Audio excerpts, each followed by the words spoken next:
Montana lawmakers are considering a bill that would stop voters from registering on Election Day. House Bill 176 would push the deadline back to 5 p.m. the preceding Friday. Well, many people are frustrated tonight with the sign-up process to receive the COVID-19 vaccine in Great Falls. It didn't go as smoothly as they would have liked. Medical experts want to raise awareness on some of the side effects people might experience. Meteorologist Grant Garland is here to tell us more. And Grant, I feel like many of us actually are kind of looking forward to some snow.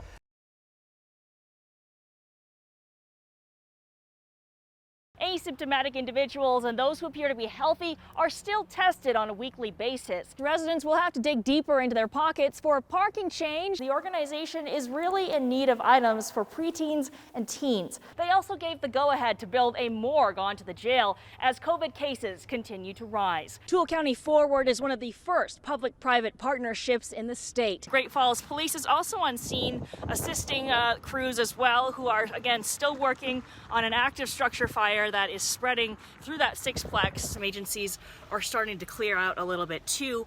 There are no flames visible that we see. There was a lot of smoke earlier.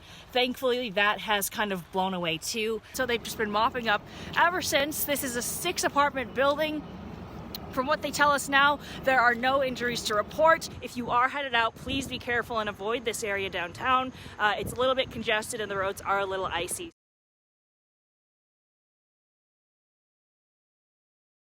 While seeing students and parents is nothing new for these school-based clinics here at Alluvian Health. Not only trade in your old car, it's also a great time to look for a new ride altogether.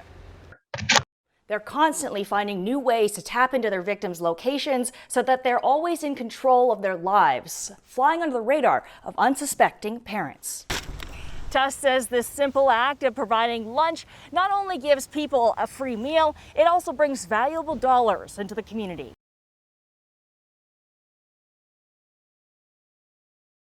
Well, if there's one thing this pandemic has taught us, it's that healthcare isn't confined to a doctor's office. I spoke with Alluvian health officials in Great Falls who say they're continuing to create healthier communities as residents reduce trips to crowded lobbies and offices. Knock, knock.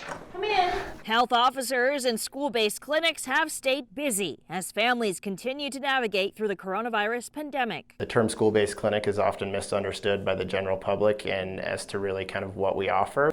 A lot of people think children. Well, children have parents. While seeing students and parents is nothing new for these school-based clinics here at Alluvian Health, the need for these services has been highlighted through the COVID-19 pandemic. Have you had any fevers or chills? There'll be some days that I'll do 2 or 3 well child checks, and then there'll be other days that I'm managing chronic diseases such as asthma, COPD, and then I'm also, here for any walk-in care visits, any urgent care needs. While Alluvian Health offers COVID testing and vaccinations at certain sites, they've worked with Great Falls Public Schools to keep patients with COVID concerns away from school clinics. Our nurse fields the phone calls, and we end up usually sending them over for a drive-through test just to be safe. Still, the clinics have kept busy with in-person visits and telehealth appointments during a year filled with closed campuses and distance learning. We have seen an increased number as the month goes on with medical and behavioral health. Take some big deep breaths in and out for me. Alluvian Health is working to expand their reach. They've partnered with Vaughan Public Schools to set up a school-based clinic. We're working with Alliance for Youth as well on offering behavioral health for the time being and looking at medical in the future. And Alluvian Health aims to open the school-based clinic in Vaughan this fall. We have a full list of behavioral health and medical clinic locations on our websites. Capable, amazing, beautiful, strong. These are just a few of the words surrounding this little boy bundled up, soundly asleep. Toby's house has a goal to be there for any child that doesn't have a place to be when mom or dad goes off to work. Toby's house is a place for children to feel safe and loved and cared for. It's taken years for the crisis nursery to become a reality. A hearing has been set for a Great Falls man looking for a new trial in the beating death of 2-year-old October Perez. Community members rallied around its creation after the death of a 2-year-old girl named October Perez. Toby, as she was affectionately called by family members, was killed by her mother's boyfriend. David Hyslop was convicted of deliberate homicide in the death of Perez. Hyslop was given 100 years in the Montana State Prison without the possibility of parole. There would be more heartbreak in the headlines. Again this evening with tragic news. Child abuse, neglect, and preventable deaths have happened in Great Falls since Toby's passing. 3 people are behind bars and have been charged with deliberate homicide for the death of a child. Added anger and anguish turned into even more action as a group of individuals pushed on with the creation of a crisis nursery. People care about children, one, because they are vulnerable, because they're innocent. They don't get to pick their parents. But I also think that there's just a very strong, passionate group of people in Great Falls that have really touched people's hearts, and that's the reason, one of the reasons why Toby's House is so successful. Toby's House opened their doors just 3 weeks ago.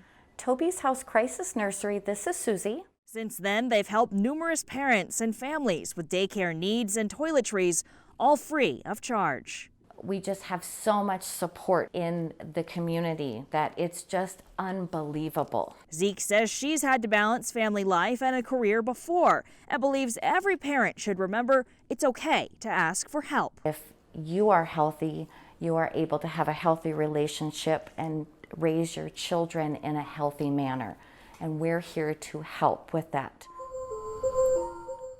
In Great Falls, Keeley Van Middendorp, MTN News.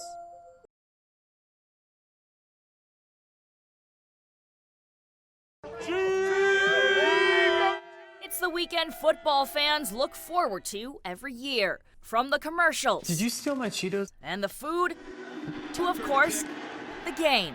It's Gronkowski! The annual tradition has also been a time when athletes and human trafficking prevention advocates partner up to highlight the issue. I've been working with the Human Trafficking Task Force down in Tampa and in the area. There's been over 500 online ads soliciting sex with minors for just that weekend already.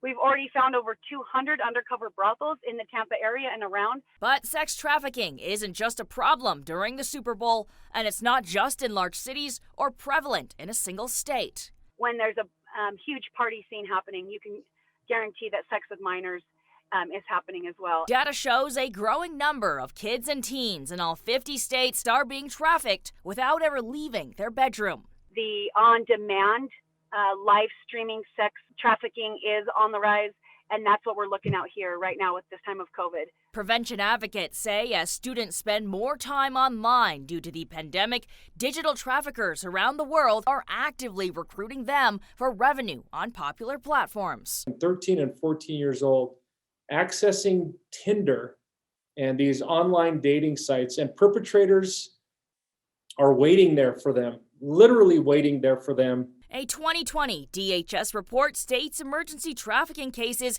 increased over 40% in the month following shelter-in-place orders compared to the previous month. The traffickers right now are referring to COVID, this time where our children are online and just a massive amount of hours a day now. They're calling it the time of the harvest. And as millions of adults continue to work from home, Bowker believes perpetrators are saturated in access to child sexual abuse materials, adding fuel to an already growing fire. A lot of the people who are buying sex with kids already have a pornography addiction, and they're into pedophilia and child porn. Data from the National Center for Missing and Exploited Children shows a nearly 100% increase in online coercion of minors compared to the same period in 2019. Here at home, Montana officials also noticed an increase in illegal activity even before COVID hit. State officials told MTN News back in August they saw a 65.2% increase in human trafficking cases from 2018 to 2019, but officials also rescued more victims thanks to advancements in technology. I anticipate that from 2019 to the end of 2020, those numbers are probably going to go up. The pandemic hasn't stopped these predators either. They're constantly finding new ways to tap into their victims' locations so that they're always in control of their lives, flying under the radar of unsuspecting parents. There's secret apps that look like they could be a calculator, but really it's an app that they can talk to grown men on, or women. Women are traffickers too. Advocates say many victims don't realize they are unknowingly giving predators precious personal information. The youth don't understand that when they tweet or when they're on Snapchat, you can see their location, even if their location services are off, and they can see if you're at two different houses. Maybe that's your friend and that's your parents' house, or maybe your parents are divorced. After grooming their victims, perpetrators keep them hooked with threats, debt, and lies. If your family doesn't love you, I'm the only one who's going to love you. And that love might not even be nice. He might be degrading her at the same time. Sometimes all it takes to control a child is one compromising image. Chances are your child has probably sent a naked picture of their body, and they're terrified for you to find that out. If you don't do this, or if you don't do that, I'm gonna make these pictures public. There are sites online where people bid for photos. Solid Ground Outreach founders Chelsea and Nathan Lanphier told MTN News they're all too familiar with trafficking tactics. I was trafficked. I was technically forced to launder money. During that period, Chelsea says she feared for her life. Having to watch her go through this was the scariest part for me. Some days I would leave the house for a really long time and not come back because I was scared that someone would follow me home. She's used her past to push forward and believes everything happens for a reason. I was meant to be taken advantage of, and God was really teaching me a lesson and opening my eyes to what I am supposed to be doing in life. In the few months they've been in Great Falls, Solid Ground Outreach is on its way to becoming a nonprofit. The couple has started awareness walks and aims to educate everyone about the dangers of digital exploitation, starting with their children. All the ins and outs of sex trafficking, rape, abuse, everything. I don't sugarcoat anything for them, and I explain it to my children that it's something that could happen to them. Advocates believe more parents need to talk with their kids about online predators and take an active role in monitoring who they're talking to. If your kids have time for social media, you have time for social media. And if they don't have you on there as a friend, get on there. It's not about taking away your kids' privacy. It's about protecting their privacy. It's not about taking away their rights. It's protecting their rights. And it's about keeping them safe. For parents who suspect their child could be a victim of digital trafficking, Bowker says being gentle is key and that it's okay to feel uncomfortable. If something seems off, just start opening up the conversations of, hey, you know what? If something bad's going on, I can handle it. I might be mad for a minute, but I can handle it, and I will never leave you, or I will never judge you.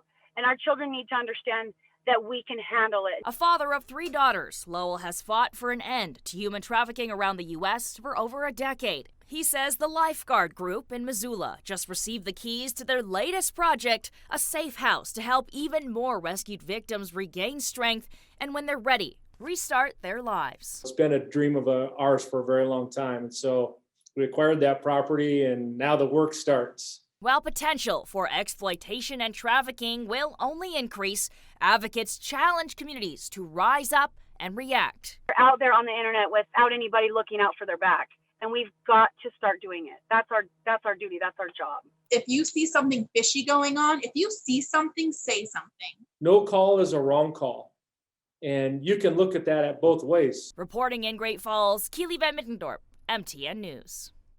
Now, MTN Investigates checked several times with the Office of Public Instruction, who said that their licensure department is not capable of tracking that data. While there seems to be no concrete numbers on the local level, the U.S. Department of State lists just 5 foreign nationals who taught in Montana last year. Now compare that to the roughly 30 Filipino teachers teaching in districts this year here in the state.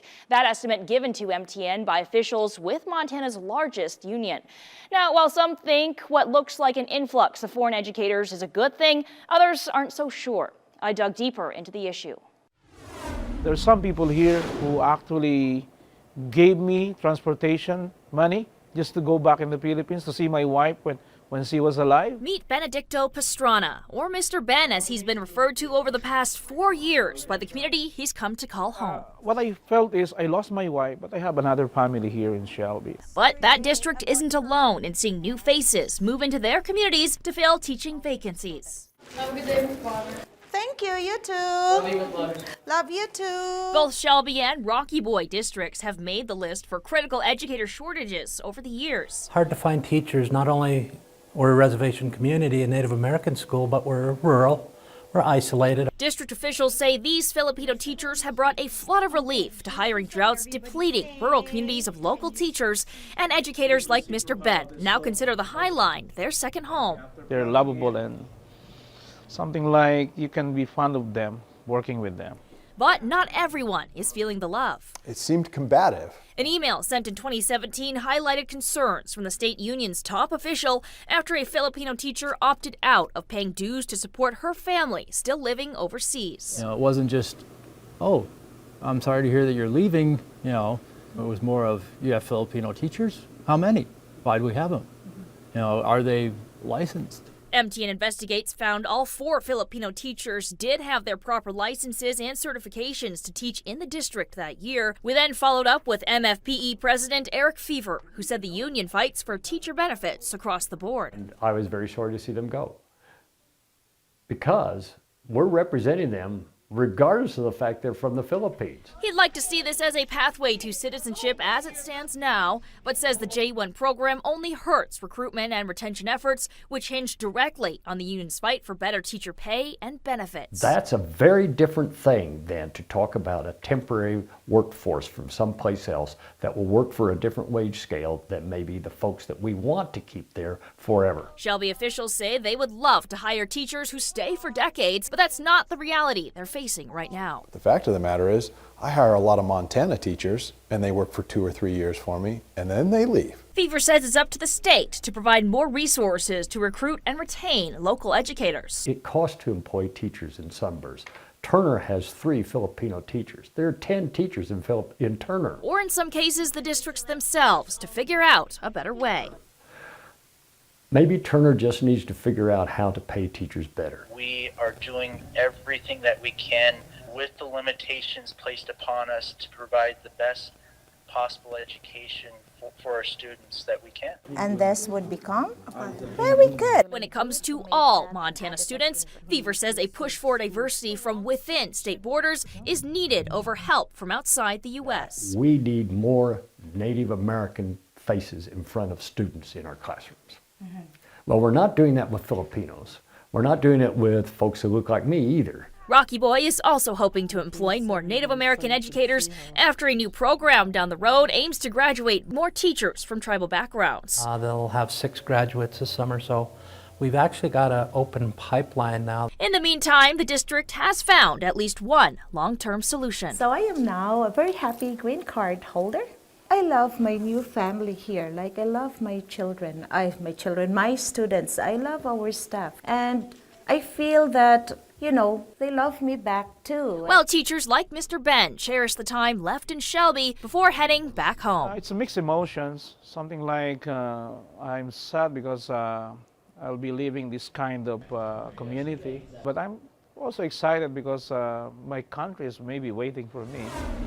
Now, MTN Investigates reached out to several of these companies recruiting these educators. One of them, Foreign Culture Exchange Consultant, says that they've placed 10 Filipino teachers here in Montana in just the past 5 years. We're now working on following up with these recruiting companies to see why these teachers incur tens of thousands of dollars in debt and how much money is being made off rural education. Back to you.